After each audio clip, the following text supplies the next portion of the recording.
You want a drugstore base makeup routine? I've got you. Just as much as I have foundation in my lashes right now. That was almost so bad. I have prepped my skin with skincare. I never use a primer. If you guys follow me, you know that. I don't think that you need one. I don't really believe in primers. I think anything that a primer is marketed to you for is something that can be fixed long-term with skincare, and primers are a short-term fix and gimmick to get your money, but that's just me. I haven't found one that's really life-changing yet. For concealer, we're gonna go in with the L'Oreal Infallible Full Coverage Concealer, and this is in the shade 340 Fawn. If you want a full coverage drugstore concealer, this is the best one that I have found so far personally. And we're just gonna use this to brighten up the under eye and conceal all of our sins before Halloween so that the trick-or-treating gods give us lots of candy. On the chin, a little on the tip of the nose, just a little bit on the forehead. Be very intentional about where you're placing this, especially if it's 2 shades lighter than your foundation, like this is for me, because it is going to give you brightness. And then I like to go back in with my foundation brush and hit the edges of where that has been blended out to give us a really, really nice gradient and everything to look beautiful, seamless, flawless. For drugstore cream blush, I'm going to use the Catrice Blush Duo. It's a powder and a cream duo. This is in the shade Peach Passion, and we're going to apply this to the apples of the cheek, the cream side preferably, and that's what I'm going to use for cream for sure today. I guess I could use a different powder even though this one comes with it, but I do love this color. So just blending that into the skin. Of course, you need some on your forehead and you need some on your chin. Like, that's what we do around here. We are having cohesive, harmonious makeup looks. Regardless of how much blush you want to use, it needs to be brought back into other parts of your face. I don't make the rules. Actually, I do, because this is my page, and that's what I'm saying you need to do. But do whatever you want. I'm gonna use the Milani Cheek Kiss bronzer. This is in the shade Spilling Tea, so it's a little bit more bronze than Hey Honey, which is one of my regular go-tos. We're just gonna warm up the face a little bit. Then I'm gonna spank your powder. The L'Oreal Infallible Blurfection, of course. You spank it to get the product to come out so it behaves and listens to you. And you will have way better luck if you just reprimand it first.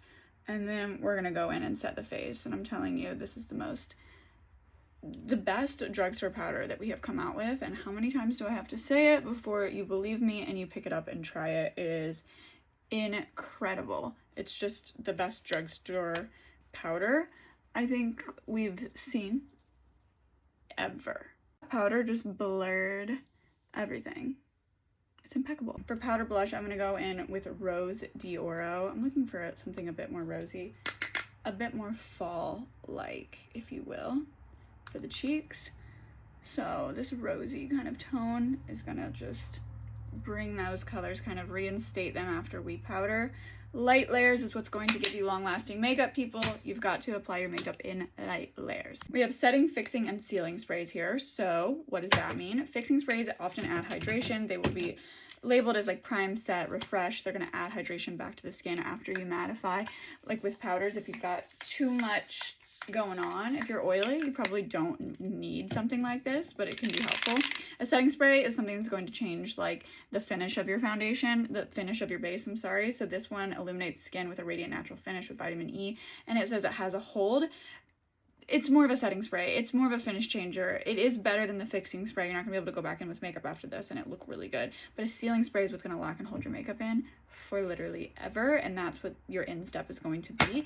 And this is the Hard Candy Glow and Lock Setting Spray. It illuminates skin with a radiant finish. We're gonna go ahead and use this, and you'll see it will change the finish. It will be more radiant, but it will still set down. I love the NYX Butter highlighters, but I also am a 2016 girly at heart. This is Lunch Money from ColourPop. Flexitarian was sold out, and funny enough, this is the original one that I bought a decade ago. No joke. This is the one, and I'm still using it. Wow, I'm feeling very 2016 right now. Let's do a lip combo, and then I think we're done. But look at the coverage of this skin, you guys. she is eating. And also I did a tutorial on this, super beginner friendly, easy brown smoky shadow. So if you want to check that out, go check it out. We will try NYX Cold Brew. This is like a more brown liner. I'm gonna go in with my all-time favorite drugstore lip, which is the NYX Soft Matte Lip Cream in the shade London. And so you can see that brown liner just gave us quite a bit of depth and dimension when pairing this like nude light brown. Let's seal our deal with the L'Oreal Infallible 3-second setting spray. It's like hairspray for your face, but in the best way. This one is my favorite. One size makes one. It's okay. I honestly think the L'Oreal one is better. And that is your drugstore base. This eats, you guys. That looks so freaking good. Follow along for more. We're doing lots of makeup tutorials in the month, in the fall season, not just this month.